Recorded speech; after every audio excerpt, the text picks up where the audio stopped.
It's a mini holiday to the spiritual world. Een explosie. Ik ga dan mee. Daar zitten dan? Ja, dat is oké. Kan ook. Kan ook. Wil jij me dat Ja, goed? is dat lastig of Dan even. lastig of inderdaad? Nee, kan doen we dat. Okay. Let's do it according to the etiquette.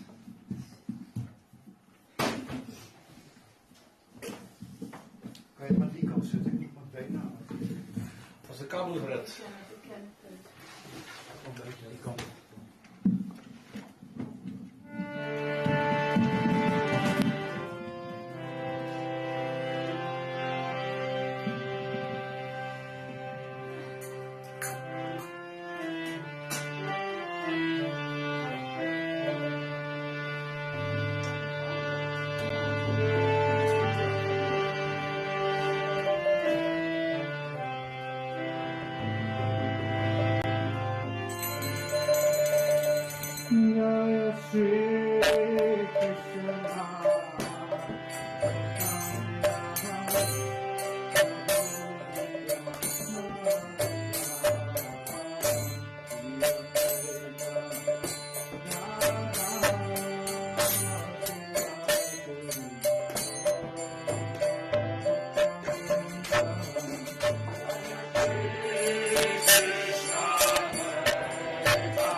Hare Krishna. Hare Krishna.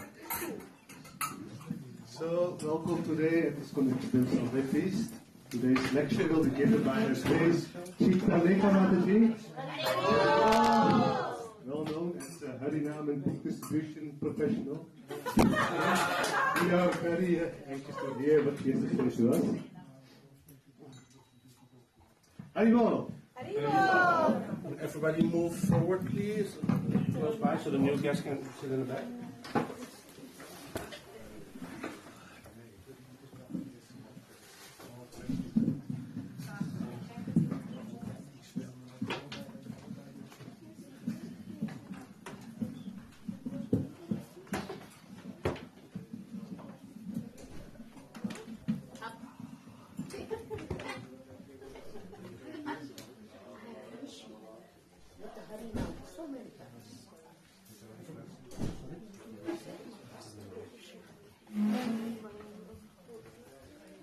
Please move a little bit more close by.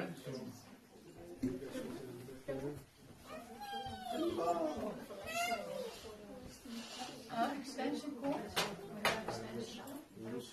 Extension cord for laptop.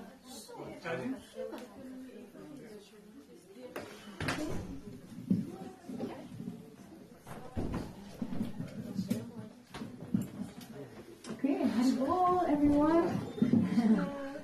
Let's just sing a little bit and then we go into the lecture, okay? You want to play Miranda? Yeah.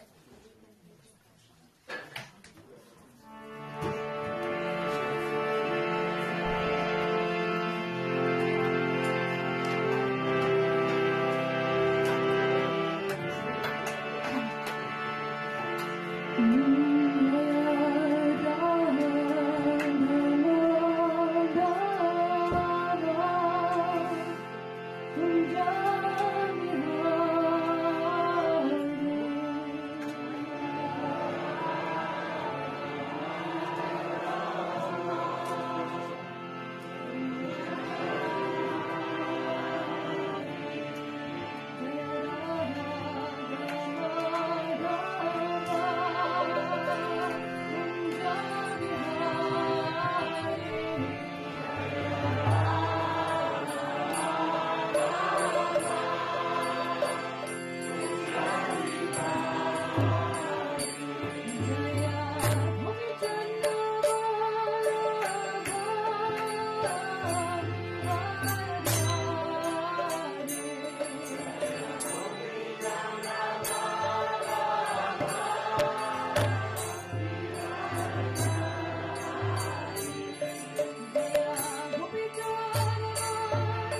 Tasmai Sri Gurave Namaha.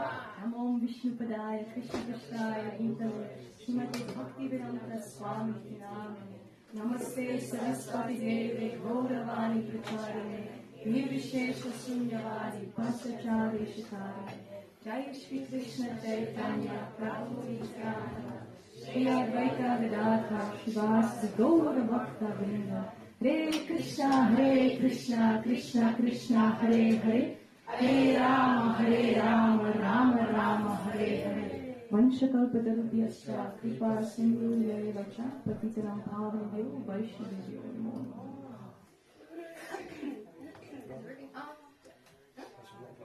Yeah, I need one more thing. There's a laptop bag there. There's a little book inside with some notes.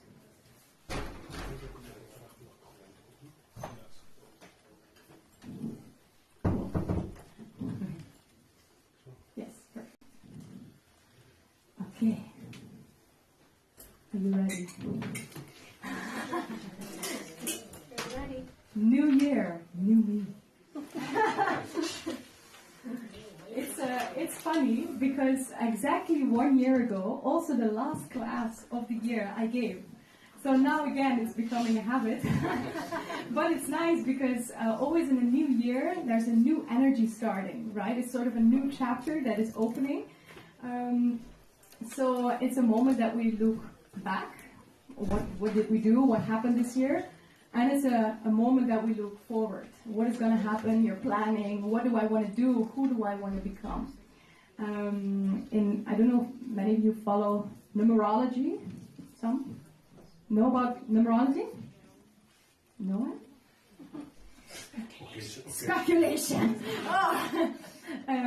So in numerology they say January is number 1, right? The first month of the year. And 1 is like a number that has a starting energy. It's innovative. It's going forward. Also in astrology, they say, you know all about it.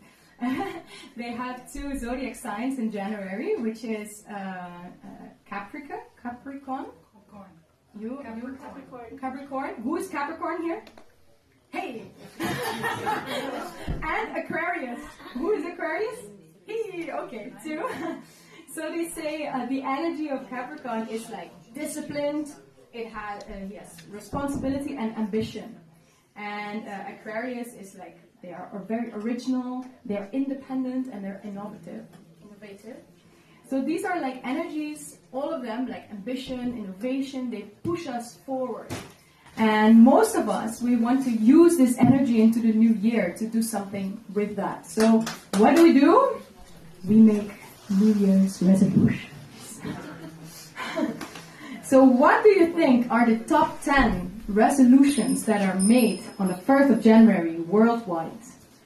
To lose weight. To lose weight, yes. Some more? What do people normally do? Normally. Stop smoking, yeah. Some more? Running, getting healthy, getting fit, yeah. go to the gym. Gyms are overloaded on the 1st of January. So I looked up the list, and it's actually this. You see. So, more Harinam, that's good. Yeah. So eat healthier, exercise more, lose weight, spend more time with friends and family, reduce stress, manage finances better or save more money, learn something new, a new skill, reduce screen time, this is something from the past years, travel more and stop smoking. They're not in the right order, but these are like the top 10, right? But as devotees, we are so transcendental.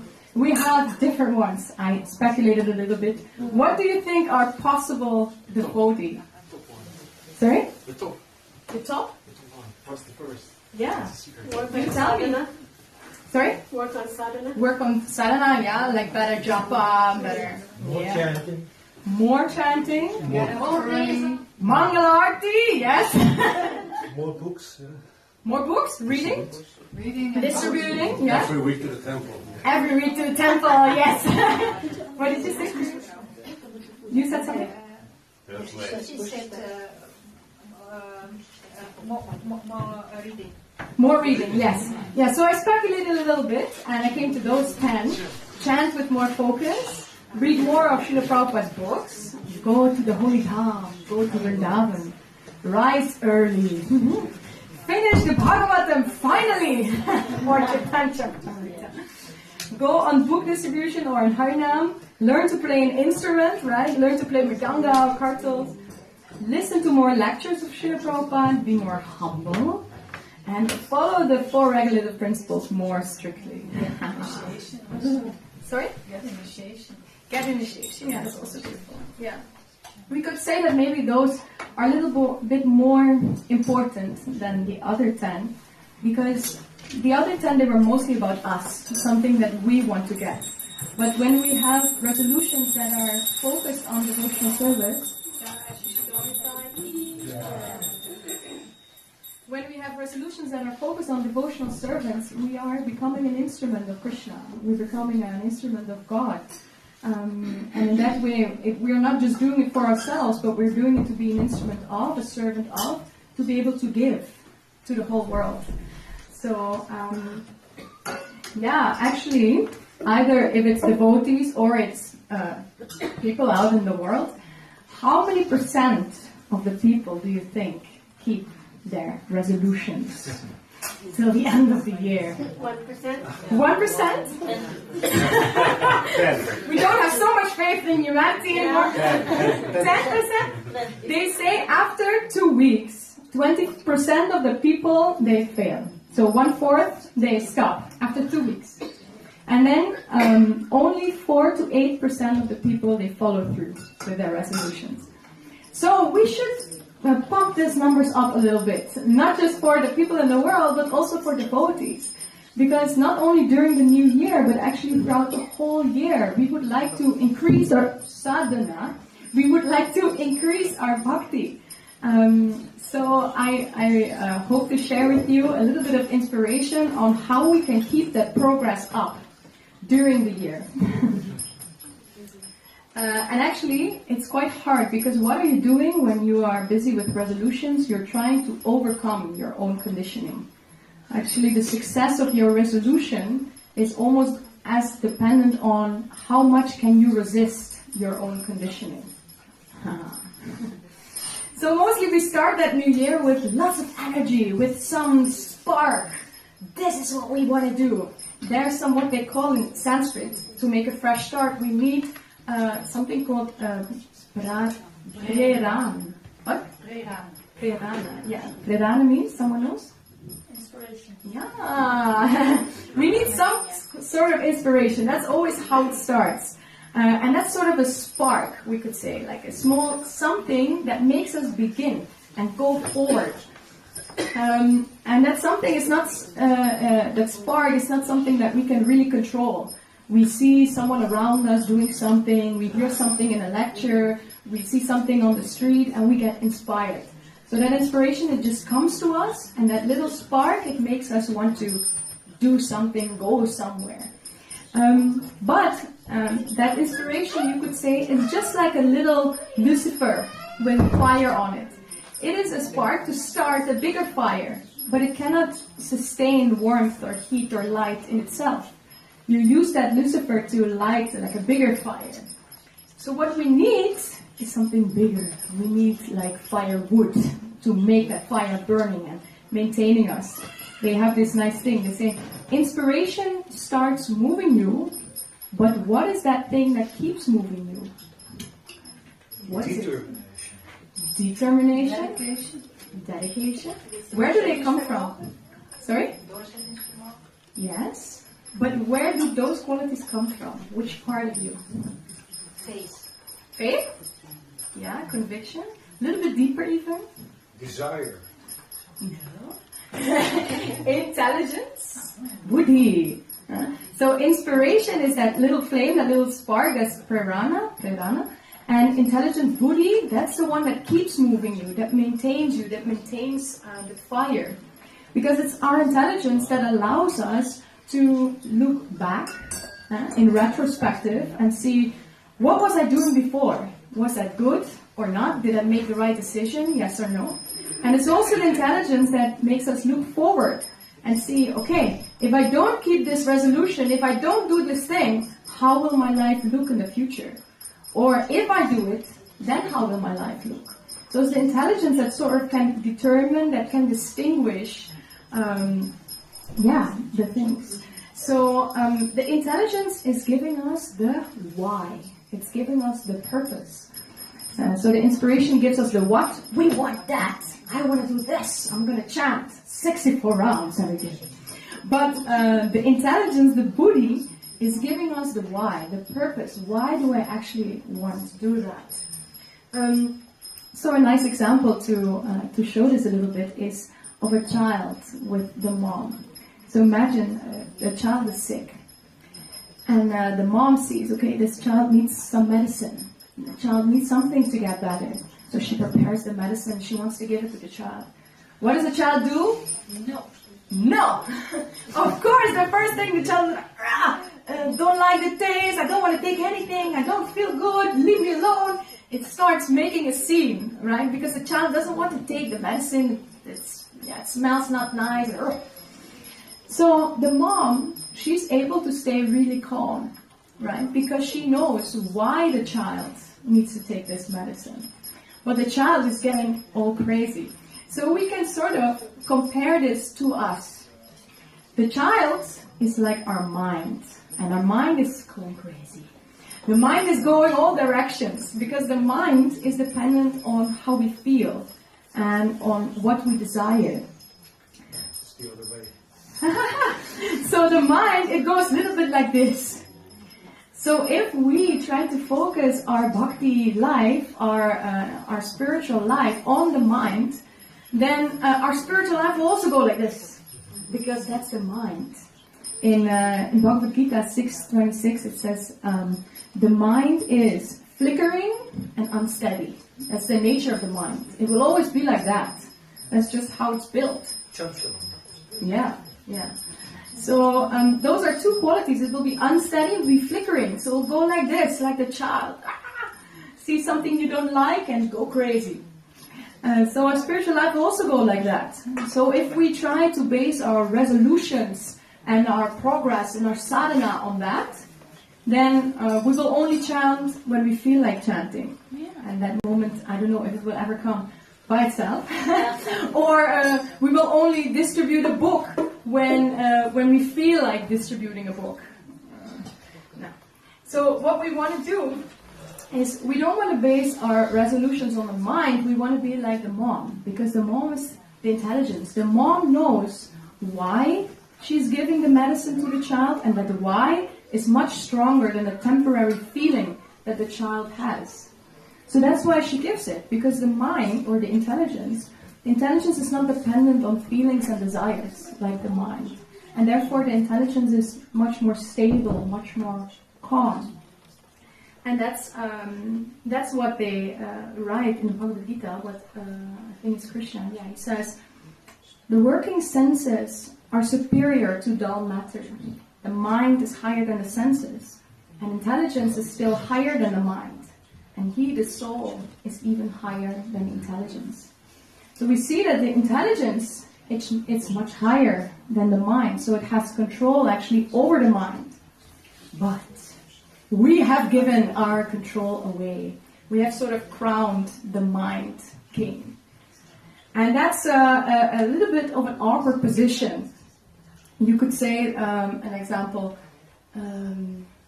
if, for instance, you have a king and you have a civilian, normally it's the king, who has all the opulence, all the strength, all the control, and he says to the citizen, you do this, you do that, right? But what if that civilian, he would come to the king and starts demanding the king, you bow down to me. It's stupid. Everyone thinks like he's crazy, right? But that's what the mind is doing to us. It's taking the position of the king, whereas actually the intelligence is higher than the mind. So we have given that privilege to the mind, but for what? Because we are, a little bit suffering under it.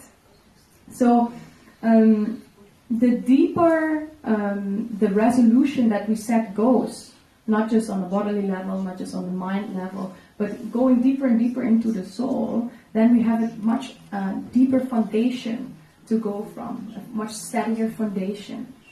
So what we want to do is we want to make that intelligence strong. We want to revive it into its former glory. So we have 3 ways how we can do that, and hopefully that will give us the long time fuel, not just a spark, but like a long time fuel to create consistency in our sadhana and to create a discipline. So how can we do it? We have sort of 3 steps. First of all, to make the intelligence stronger, what do? Learn? Yeah, swadhyaya. Yeah. We study the scriptures, we make the intelligence stronger. And then to control the mind, we do discipline. Yes. How do we get the discipline? How do we practice? We practice the mind, we control the mind by chanting, for instance. Tapasya. Cold shower. Cold showers. That's the pasha, yeah. And then the third way is to bring that intelligence into our day-to-day lives. So I found a little trick by, maybe you know him, Tony Robbins. You know him? Yeah, he has good stuff. So Tony Robbins, he has a nice way of putting in intelligence into our New Year's resolutions, or our resolutions to bring our bhakti up to a higher level. So if we look at resolutions, it's sort of twofold. Mostly we focus our resolutions on the action. We say we want to run every day so many kilometers. I want to eat healthier. I want to do this. I want to do that. I want to read 1 chapter of Bhagavad Gita every day. I'm going to recite Srimad Bhagavatam every day, so many shlokas. So we put like a resolution as into what are we doing, an action. But what we often forget is to set also the why, the purpose. Why are we doing it? Because an action you perform with your body or with your mind, but the purpose behind it includes the intelligence. And that's what many people often forget, and that's why the resolutions, they sort of fade after some time, because you cannot keep up with the what, and your why is not strong enough. So an example is, for instance, if someone sets the resolution, I want to run 5 miles every day. That is their, thing they're going to do. So maybe the first day, yes, you go out, you got your new gear on that you got for Christmas, and you're going and you set all the routes, and going well, Second day, you're a little tired, you're feeling it in your calves, but you think, I'm doing it, right? So you go for it. And maybe this goes on for a week, but after that week, slowly you're getting tired, and your body's not used to it. But still you said, I'm going to do it every day. So at some moment, you cannot do it anymore. So you fail your resolution. You say, I'm going to stay in bed today. Right? So when you focus on the action, running those 5 miles, it's either you win or you lose. So it's like 50-50. But if you add the purpose, if you add the why, Losing weight. you can only win. Because maybe you want to lose weight, but why do you want to lose weight? You want to be healthy. And why do you want to be healthy? To serve Krishna, yeah. Ideally, maybe people would say I want to be healthy because then I can assist my children, I can help my family, and I can be ready for them, can be there. So if you have that why, which is I want to get healthy to help my family, my children, or to serve Krishna better, if you keep that, then you have suddenly 1,000 ways to get healthy, and not just one.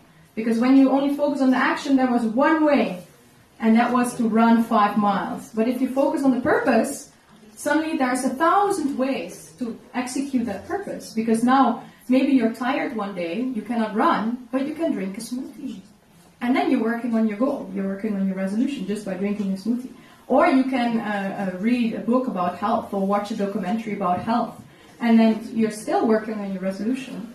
Or maybe you're taking a nap. You think, today I really need a nap. And then you're also working on getting healthier just by taking a nap. Right? So in this way, she likes that. In this way, you can only win. If you focus on the purpose, you can only win. Because you have 1 minute to spare, you take an apple, and you got your resolution. Let's make it a little bit more. You're also more motivated to actually perform those actions. If Yeah. you're running, if you know why you're doing it, it becomes easier to do it. I suppose. Yeah, you're actively bringing your intelligence into the action. It's not a goal in itself. Yeah. To make it a little bit more spiritual, because I don't know if everyone's going to run every day 5 miles. Let's say our resolution is I want to listen to Prabhupada's lectures every day. Every day 1 lecture Prabhupada. Then that's an action, right? I can listen to that lecture, and it's mostly like half an hour, 45 minutes. Maybe someday you don't have time. It's such a busy day, Mahatma Prabhu is visiting, you cannot have like 45 minutes to stop and watch that lecture, or you're so tired after work, you don't feel like going deeply into philosophy. So again, if you focus on that action, then you can fail, or you can win. You can fulfill it. But why do you want to watch a lecture every day? To become more intelligent. To become more intelligent. Yeah, I would say to make connection with Prabhupada, like to feel a deeper connection with him, and to get that intelligence maybe. But how can we make a connection with Prabhupada? Not just by listening a whole lecture, but how also can we do that? Chanting. To chant, yeah. To read, yeah. If you don't have time, you read 1 paragraph. You made a deeper connection to Prabhupada. Maybe to put on Prabhupada memories on YouTube. Yeah, if you're eating, just put Prabhupada memories. Pranama mantra. To say the pranam mantra, yeah, or to just look at the picture, offer some incense. 1,000 ways suddenly to follow through with that resolution, and not just one way, which was to listen to the whole lecture. So by adding the purpose, we really open up all of possibilities. That's also what Prabhupada did. Bhaktisiddhanta Saraswati Thakur gave him the instruction, I want you to preach in English language. So Prabhupada, he could have done that, wrote a book, but he knew the purpose behind it, which was that his Guru Maharaj asked him to bring Krishna consciousness to every town and village.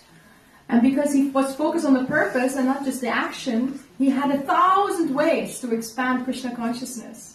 He was writing books, he was giving lectures, he was going on morning walks, he was flying all across the countries, he was on TV, he was recording songs, he was teaching people how to cook.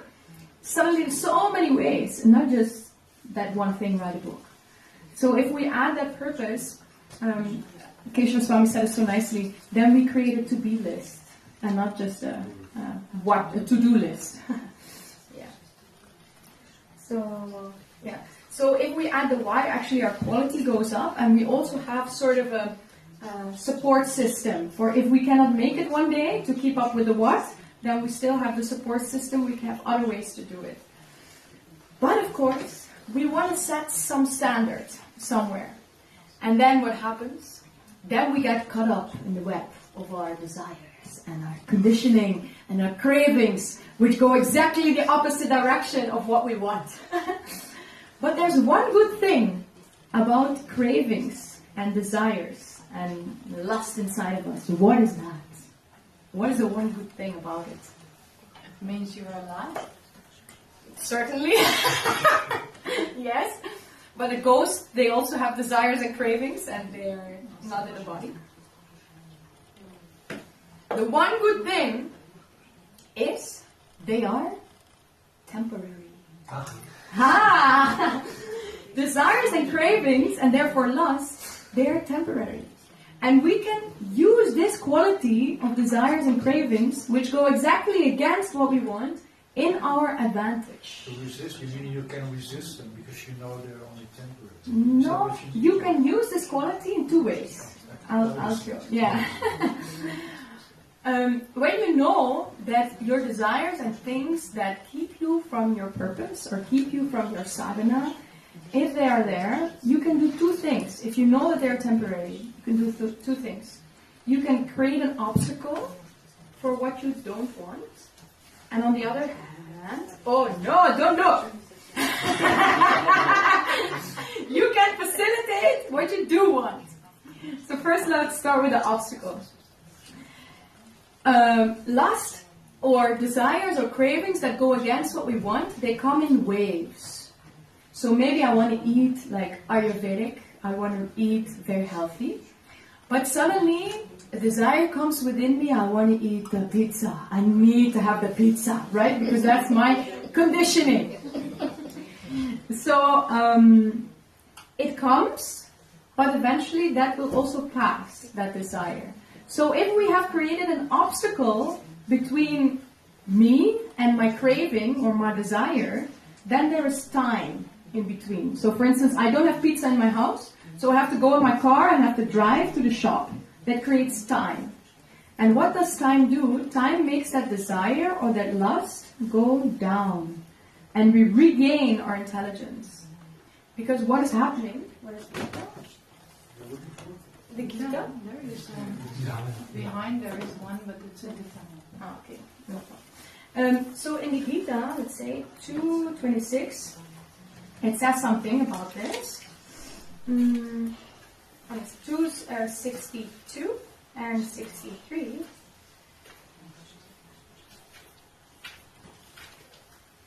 Yeah.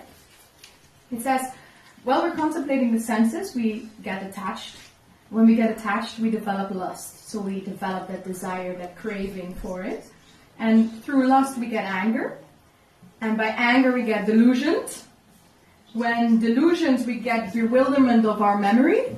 When our memory is bewildered, our intelligence is gone. So to make the shortcut, if you have that desire, that craving, your intelligence is lost. If you take the steps in between out, you see that the one leads to the other. So once you have a desire or craving, then your intelligence is gone. So literally, you cannot make another decision at that moment, then go for that, because you don't have the intelligence to make that decision. So if we put time, if we put an obstacle in between, that gives us time for that desire, that lust to sink, and for our intelligence to come back, to regain, and then to make a new decision. So for instance, yeah, I gave the example for pizza, and then you need to drive to the shop. When you're driving to the shop, suddenly you're regaining your intelligence because there's time in between, you think, this is not really what I want, and you turn back. Right? Or, for instance, you want to focus better on your japa, but you're constantly distracted by your phone. Then, when your phone is there, literally you cannot, when the craving comes to check your messages, you cannot make another decision than to take your phone, because your intelligence is not there. And so, if we put the phone in another room, then we need to walk there, it gives us time, then intelligence is... Japa walks without phone, yeah. Then our intelligence comes up, and then we can make a different decision and think, no, this is not what I want, I keep sitting here. So that it creates time. And Keshava Swami said something really nice. He said, don't give up what you want most for what you want now. He said every brahmachari in the ashram in London, they had this on their locker. It's called... Don't give up what you want most for what you want now. But on the other hand, we also want to facilitate what we do want. We want to change the landscape around us in a way that it facilitates what we do want, what our goal is. Because what the mind does, it takes the path of least resistance. The mind always takes path of least resistance. I was with my family. We went to Austria for a holiday, and there was snow. It was quite high snow. So one day we took a hike, and my dad, he went forward, being the dad, and he was making a path in the snow. And my sister was behind him, so she was following in his footsteps, so that she didn't have to make a new path. And then I was walking behind them, and then my mom. Everyone went into that path that my dad made, and that path was becoming deeper and deeper and deeper in the snow. And I'm sure that people who were walking, also other families, that they would take the same path, because then your shoes don't get wet, it's easier. So this same system is happening within the mind. The mind takes the path that you have walked before. That's default mode. When there are like the connections within our brain that we often use, that's where most prana, life energy, is sent. And these passages are becoming bigger and bigger and bigger, till at some point, you just, without thinking, go that way. So we have sort of a default. They had this experiment where they had a person sending them to the shop, and they say, okay, be very conscious. Choose a snack for your lunch break. Choose a snack. What did she choose? What did she choose? Say something. Friet. No. She chose, actually they did with more people. Most of them chose something healthy, like bread or some salad or an apple or something like that. And then they sent people in while being on the phone, while calling. And while calling, they were wandering through the shops, seeking out a snack. Most of them took like a chocolate bar, what? Oreos, something unhealthy. And they found out that when you're unconscious of what you're doing, of the decisions you're making, you're falling into your conditioning. You're falling into the path that you created for you. So what we first want to do is we want to become conscious, and we have to take the effort to swap the conditioning. It's like you have to take charge of your own conditioning. If you know the mechanism behind the conditioning, you can change it.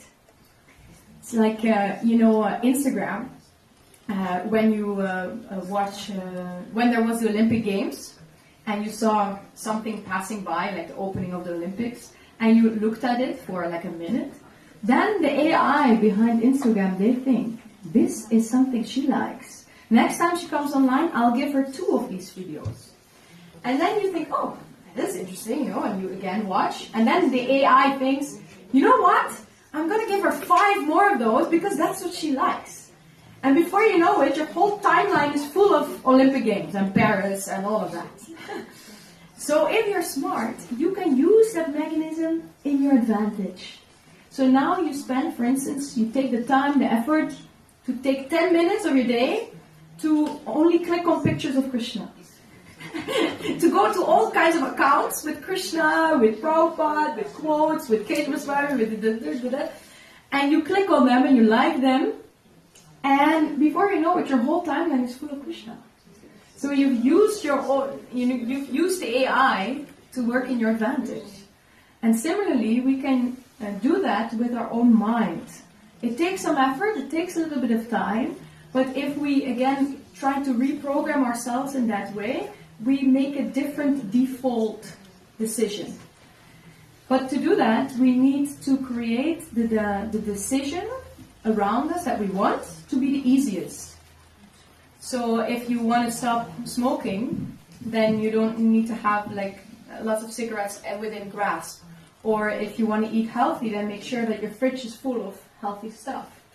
Right? So, for instance, an example, if we want to wake up early, first we say, why do I want to wake up early? I want to wake up early because the first thing I want to do when I wake up is to make a spiritual connection, to settle in my spiritual identity. First you get the purpose with the resolution. Then you create an obstacle between you and what is distracting you. For instance, your phone. Because when you wake up, you take your phone, half an hour gone. So phone in the other room. And then you facilitate what you do want.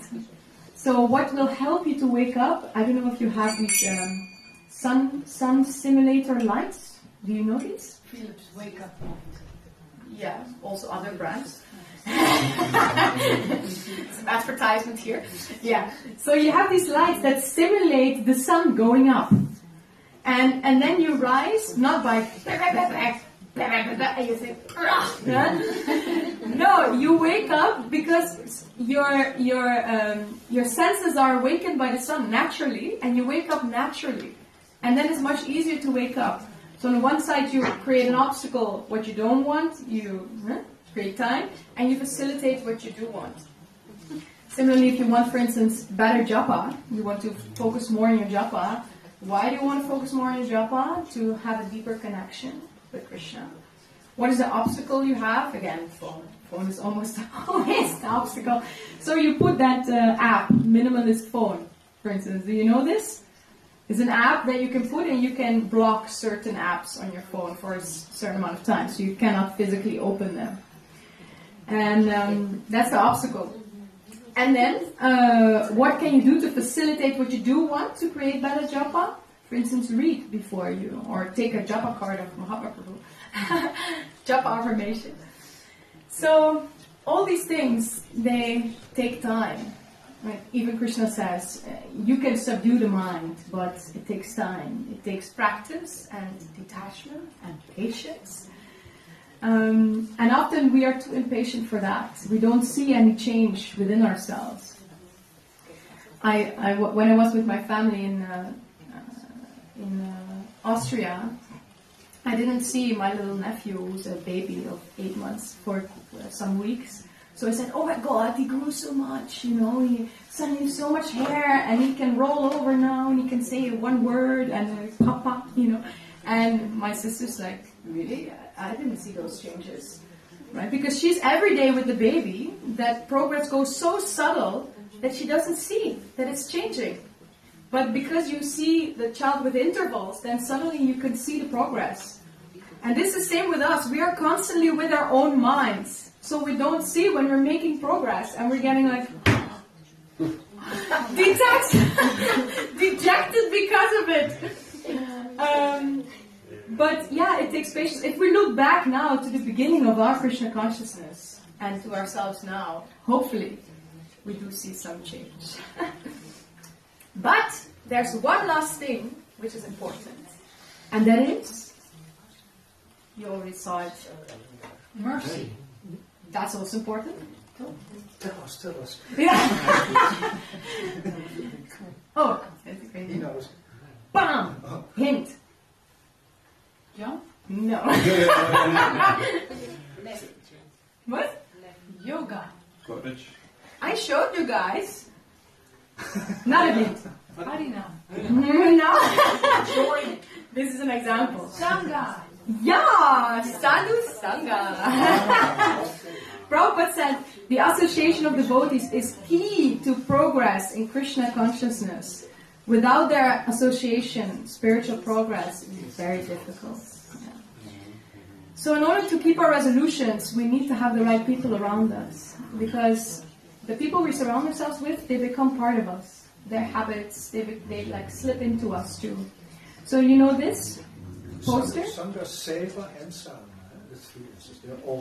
They're all important. Oh, sorry. So you see here the Bhakti Lata, so the progress of Bhakti from beginning within the heart, a little bit of faith, going all the way up to Prema, to the blossoming of the flower with the purest love you can get for Krishna. And we see, as the leaves, we see all these different stages of distraction, of pulling all the dirty things outside of your heart, anartas, cleansing up, this, that, and then getting some taste. Like, these are all different stages. But what connects the beginning, the end, and all these leaves with each other? That's the stem. And what is written inside the stem? You know? Can't read it. No. So the stem, inside the stem is written constantly sadhu sangha, sadhu sangha, sadhu sangha, sadhu sangha. From the beginning till the end. Even in the highest form of bhav, there's sadhusanga. Because it's that sadhusanga which is so powerful that it is keeping us on the right track or pulling us off. And that's also so with desires. We have two types of desires. I don't know if you heard about this. I heard it this morning from Chaitanya Charan Prabhu. You have linear desires and triangular desires. Someone knows what linear desires are? From A to B. Yeah, so what does it mean in terms of desires? No. It means that you see something and then you feel like it is triggering you. So just to see, like when I see pizza, it's triggering me. I don't need anything else. Just to see it, it's triggering me, right? But triangular desires, it is that you see something, it's not so triggering to you. But you see other people engage with that thing, that is triggering you. And then you want that. So they had, for instance, this computer game. And they said to people, look, this is our new game. Would you like to have it? And these people were like, not really. I don't have money for this. I don't really think this is something for me. And then they made people walk through a room where everyone was playing this game and they were having fun and it was amazing. And then by the end they said, do you want this game? And everyone, almost 99% of people said, yes, I want to have it. So these are triangular desires. This is what sadhusanga does. When we see someone enjoying something, that creates an illusion around that object that is something that I also need and want. And that's why also, for instance, Harinam or Kirtan is so important. Because then people see, maybe they're not so attracted when you give them a card and they think, what is this? Okay, great. The object is not directly speaking to them. But when they see other people enjoying that same object, enjoying that mantra, then they get a triangular desire. Then they think, I want that. I want to have that happiness. And that's why Kirtan together and some Kirtan on the street is so powerful. So what triangular desires do is they create an illusion around an object or an expectation. Yeah. But for Harinam, that's not an illusion, isn't it? No, but this is something spiritual. But if you have that pizza, then... no, maybe not pizza. I'm too attached to the pizza. What? Like a pooling, there's a pooling comes. Yeah, like Attraction. if you see a perfume, it's not that it's the greatest smell you've ever smelled, but because it has this illusion around it, like, oh my god, that person is using it, and this person, and they say that, Axe, when someone sprays Axe, all the women come to you, right? Because there's an illusion around that object created. Then you want to have that. So, what we want to do is actually we want to break that illusion around the object. And we do that, how? How do we break an illusion? Knowledge. Knowledge? How do we get knowledge? Chanting. Yeah. Yeah, reading. Reading, yeah. We trigger our intelligence. And that's also how we started. Right? And that's why we want to give people not just some prasadam or some good experience, but we also need to give them intelligence. That's why we need to distribute also books. We need to give them a form that they can train their intelligence, because that's where we started today, and that's where we end. That's what breaks the illusion, and it gives you purpose. So that's a little bit of what I wanted to share with you today. I wish you the best of luck with the resolutions of the new year.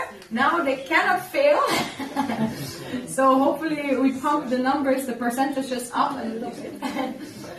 So if you want to add something maybe, or share an insight, or some correction, please do. We have 10 minutes. What is a triangle?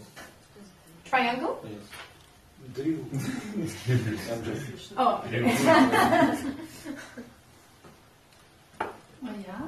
Yeah. Do you have a resolution? Ignite our intelligence with your resolution or resolution? What? Can you inspire or ignite our intelligence with your example of a resolution you have? I have a whole list. Do you want to hear the whats or the whys or both? Better wise. Let's do both. Whys. I think, in Krishna consciousness, our whys are very clear. We want to come back to our soul. We want to experience the nectar of our soul, and we want to experience the nectar in connection with Krishna, the Supreme Soul.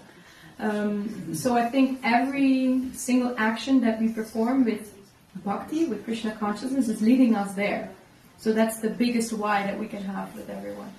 So I think my biggest resolution this year is to have a strong morning program. So I made a list of from this hour to that I want to do this, because I want to start the day with all the spiritual duties. And not run behind it all day. Oh, I need to feel more rounds. Oh, I wanted to read. And I feel like I'm constantly running behind what I want. So if I place that first, then it will give me a lot of calm during the rest of the day to just do the other things. Because the most important thing is done. So that's my resolution. Yes. Yeah, at a certain point, I was reminded of this. Nice metaphor that makes it easy for us to understand the relationship between mind and intelligence. It's the metaphor of the chariot, the coach. Sometimes it is described that we are the soul, we are the passenger in a coach, and the intelligence is driving the coach, ideally, and the horses are at the other end of the line. They are the senses, and the cords by which the charioteer controls the horses, it's the mind. Now, if the driver, the intelligence, is not in control, then the horses will pull the coach anywhere. Regarding depending on what the horses and that's not good, because then we will not arrive, and we might even get off the road, and the horses are quite crazy. But on the other hand, if the driver pulls the course too strong, then the horses will protest. So it's a kind of balance we have to find. But still, ultimately, the driver has to be in control.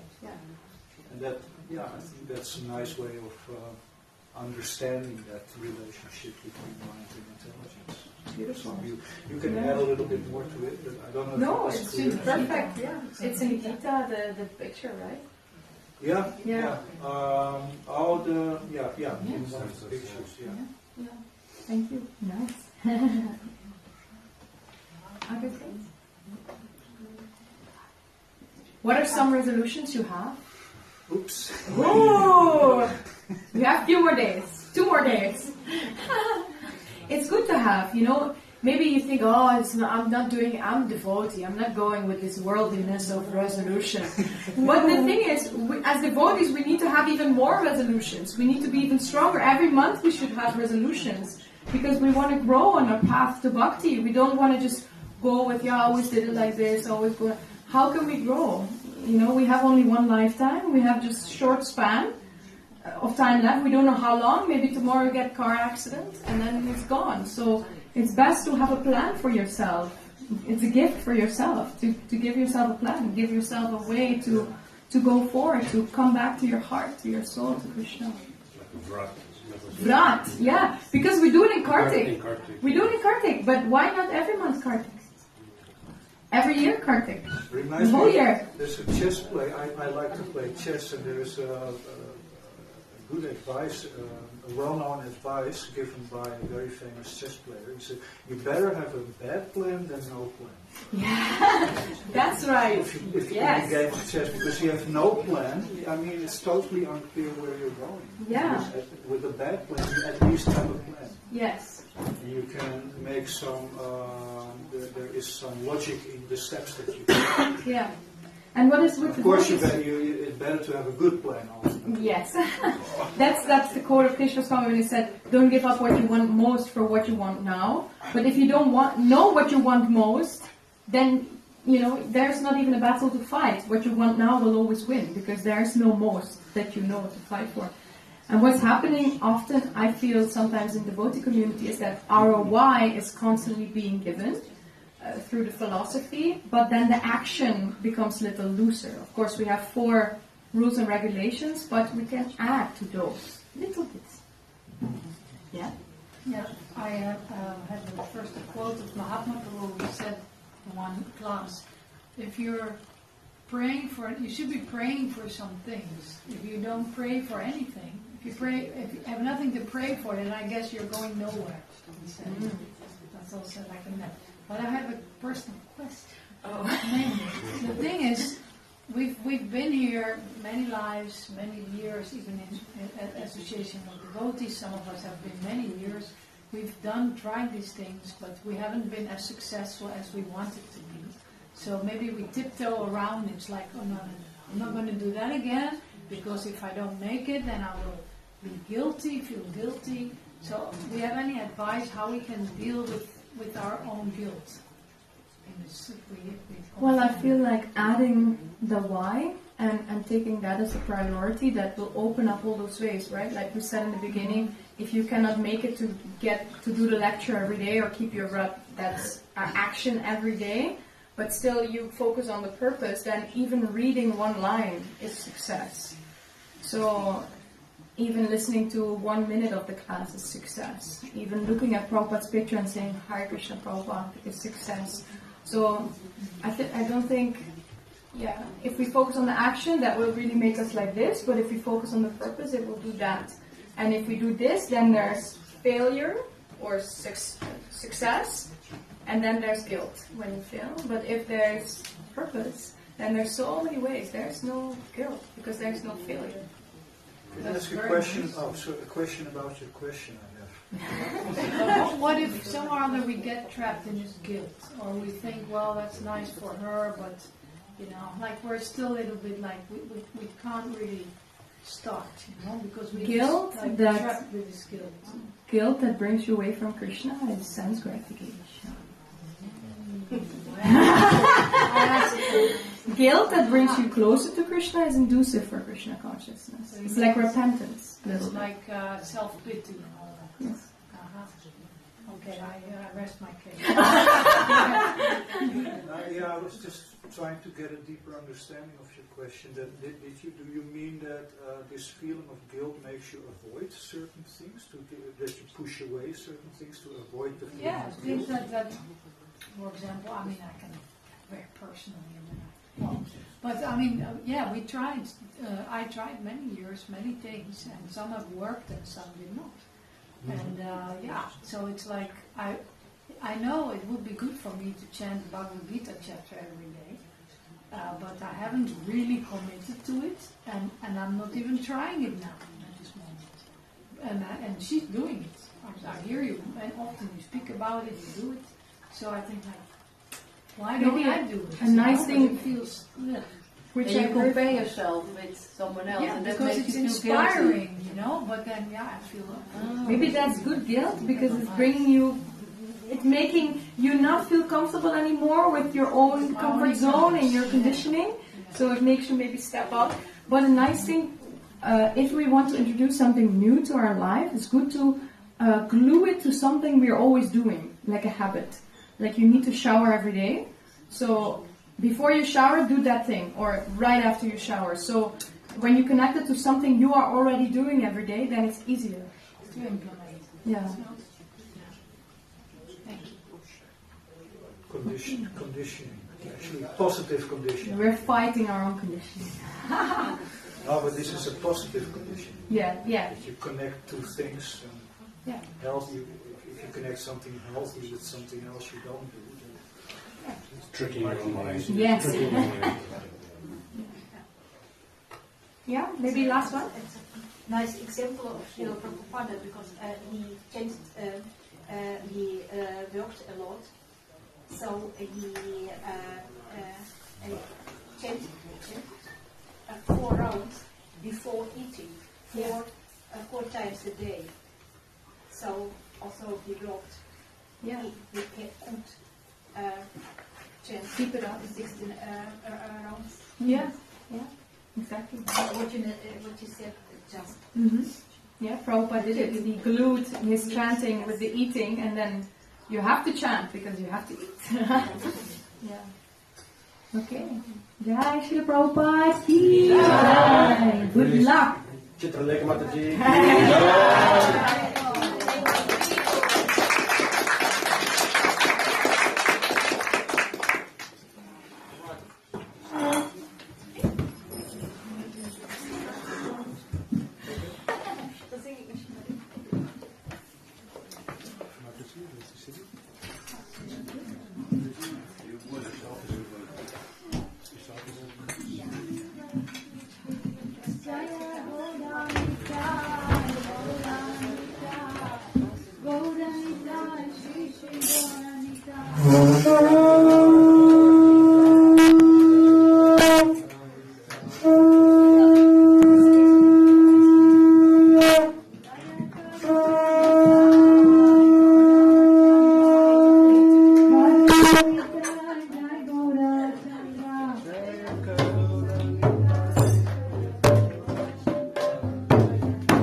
The gentlemen also come to the front.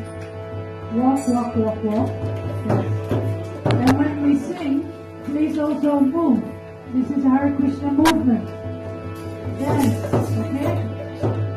Keep on down.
Thank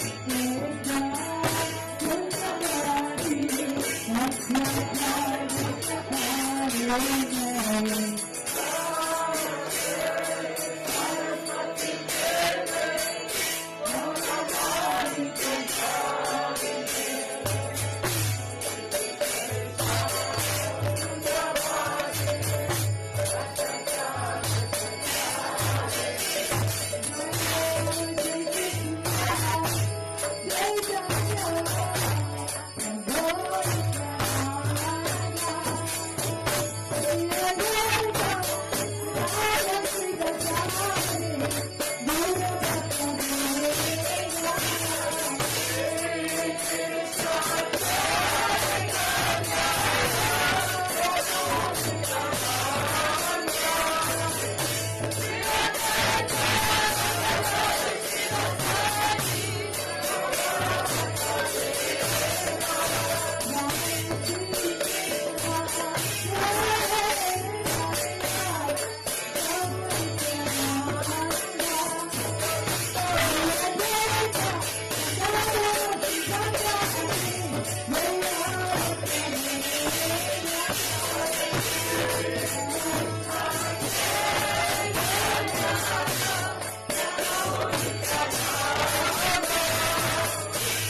Acharya, Astotra Satyashishima, His Divine Loving Grace, Abhay Charanavinda Bhaktivedanta Swami Maharaj, Srila Prabhupada Ki. ISKCON BBT Founder Acharya, Food for Life Founder Acharya, Srila Prabhupada Ki. Jai Nityalila Pravishta Om Vishnupad Paramahamsa Parivrajik Acharya, Astutar Satyashishima, His Divine Loving Grace, Srila Bhakti Siddhanta Saraswati Goswami Maharaj, Prabhupada Ki. Jai Nityalila Pravishta Om Vishnupad Paramahamsa Parivrajik Acharya, Astutar Satyashishima, Srila Gorkishore Das Babaji Maharaj Ki. Jai Nityalila Pravishta Om Vishnupad Paramahamsa Parivrajik Acharya, Astutar Satyashishima, His Divine Grace, Srila Satchit Ananda Bhaktivinoda Thakur Ki. Jai Nityalila Pravishta Om Vishnupad Paramahamsa Parivrajak Acharya Stotar Satyashri Srimad. His Divine Grace, Vaishnava Sarvabhoma Srila Jagannath Das Babaji Maharaj Ki. Ananta Koti Vaishnava Vrinda Ki. Nam Acharya Srila Haridas Thakur Ki. Sri Rupa Sri Sanatan Bhatta Raghunath Sri Jeev Gopala Bhatta Das Raghunath Satko Swami's Prabhu Ki. Vim Sikaho Sri Krishna Chaitanya Prabhu Nityananda Sri Advaita Gadadhar Shivas Adi Gaur Bhakta Vrinda Ki. Sri Radha Krishna Gopa Gopinath Shama Kunda Radha Kunda Giri Govardhan Ki. Pura Jabhumi Sri Vrindavan Dham Ki. Sri Navati Mayapur Dham Ki. Sri Jagannath Puri Purushottam Kshetra Dham Ki. Sri Radha Das Dham Ki. ISKCON Amsterdam Ki. Shri Gaur Kavarna Nitai Gaura Chandra Ki. Nitai Gaur Premanande. Oh, glories to the assembled devotees. Oh, glories to the assembled devotees. Oh, glories to the assembled devotees. Oh, glories to Shri Guru and Shri Gauranga. Oh,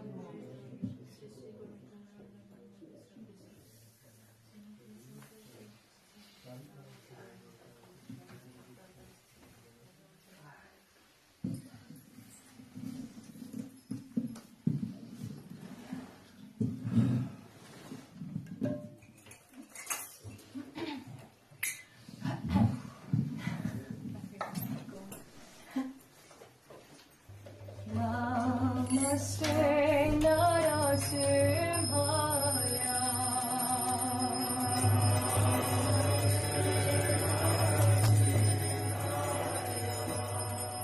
Namaste Narasimhaya.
Krishna. Thank you so much for coming today to this Convention Sunday feast. And also very much thank you for your beautiful lecture. Citralekha Mataji, give a big Haribol! The cook of today is Ashtasaki Mataji and her husband Marcel. Give a big Haribol! But you will have to eat a lot because there are a lot of varieties today. The flower team also Haribol for their decorations. Haribol! Of course, our Pujari team for the excellent service to our deities. Haribol! Last Friday, the grandmother of Nanda Kumar Prabhu, is there, Maria Mataji, she passed away on 95th age. So very blessed age. We hope that she will continue now to a better body. She can get more into Krishna consciousness, and therefore we want to pray for her.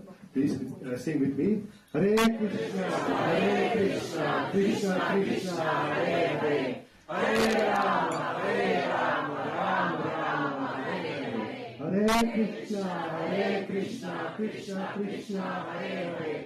Hare Rama, Rama Rama, Hare Hare. Hare Krishna, Krishna Krishna, Hare Hare. Hare Rama, Rama Rama, Hare Hare. Thank you so much. So our next program is upcoming Wednesday, the 1st. We have a New Year's party in the temple from I think 6 o'clock. Is it correct, Krishna? Yeah. 6 o'clock. 6 till 8 or something like that. So you're all welcome to come to celebrate the new year with us. It will be a very nice program with Pleasure and Kirtan.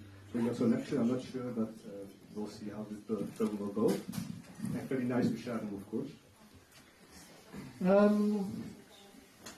So are there any first time comers today? Who came today for the first time to this temple? Nobody. Oh. What we did for the first time? Yeah. Yes. Oh, thank you so much for coming. So we give a small token of appreciation. First time guests. Please come more often if you are able to. Your name is? My name is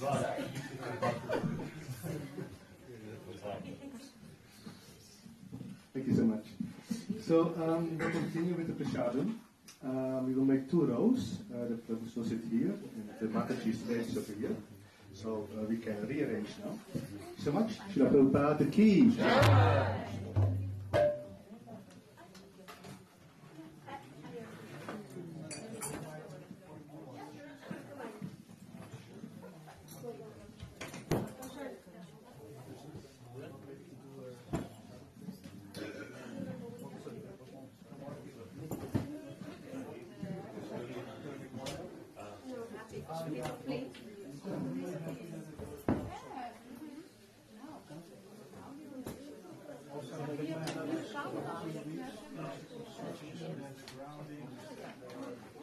Stop, hè? Ik dacht nu. En toen de laatste foto was het net van een tweede. Mahaprasadam Govinda. Mahaprasadam Govinda. Nama Brahmani Vaishnava. Nama Brahmani Vaishnava. Svapa Punyavatam Rajam. Svapa Punyavatam Rajam. Vish